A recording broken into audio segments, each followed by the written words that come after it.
All right, so welcome to part 4 of our discussion of Herbert Spencer.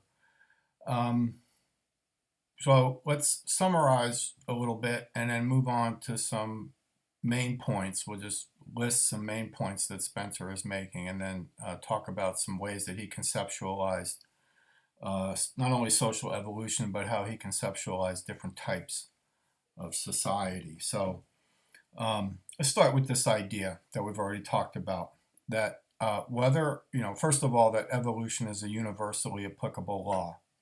And so for Spencer, that means that it doesn't matter whether we're talking about a species of animal or we're talking about a society. It doesn't matter. Evolution is a universally applicable law.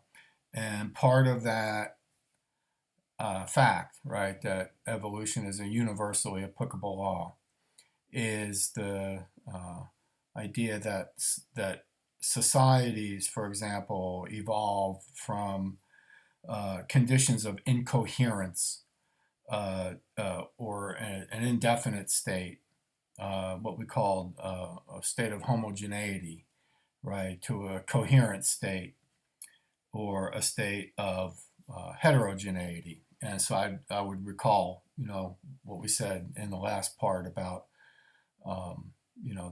the development of the fetus and so on as an example of that evolution, that development from incoherence to coherence, from homogeneity to heterogeneity. Spencer also says, again, by way of review, that increases in size have to lead to increases in complexity. Increases in size must lead to increases in complexity. And so that means that it is necessary for there to be a progressive differentiation of structures and functions. So there we get back to that whole idea of structural differentiation. And I wanted to go back, you know how I repeat myself, you guys know. And I wanted to go back to that quote that I read to you that was in Lewis Kozer's book. It was in Lewis Kozer's theory book. I misspoke again because I'm new at this. That quote actually it was in Lewis Kozer's book. It actually came from Herbert Spencer. So it's Herbert Spencer talking about structural differentiation, where he says, again, as society grows, its parts become unlike. It exhibits increases of structure. The unlike parts simultaneously assume activities of unlike kinds. These activities are not simply different, but the differences are so related as to make one another possible. The reciprocal aid thus given causes mutual dependence of the parts, and the mutually dependent parts living by and for another form an aggregate constituted on the same general principle as an individual organism. All right. So what does that mean? It means that once the parts become differentiated from each other, once they become specialized, they also become interdependent, right? Specialization means interdependence. Maybe we can flash back to Durkheim there, where he was talking about the organic division of labor. And he said, something along those lines, right? He said that as occupations specialize, right, you get this creation of a web of interdependence between them in that organic society.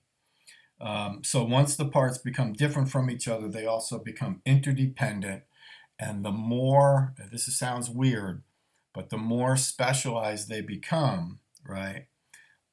They become more interdependent, and they also become more integrated, right? They become more integrated.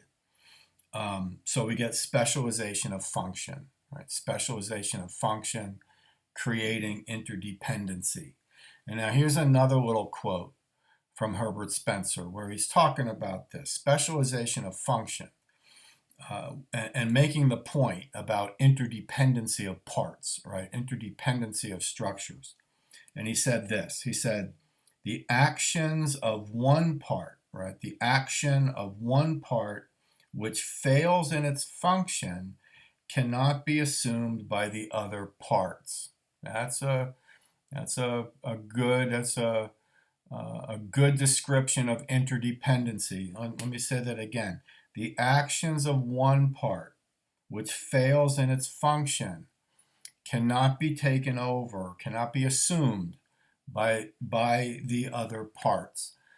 Things become so specialized that they think about it like that. They can only do one job, and if if one part breaks down, its function cannot be assumed by the other parts. And the more that happens, right, the more that happens, the more we can say they are interdependent and integrated.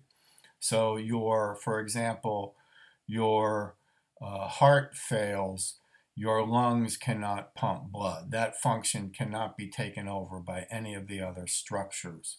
And we're saying basically the same thing about a social system.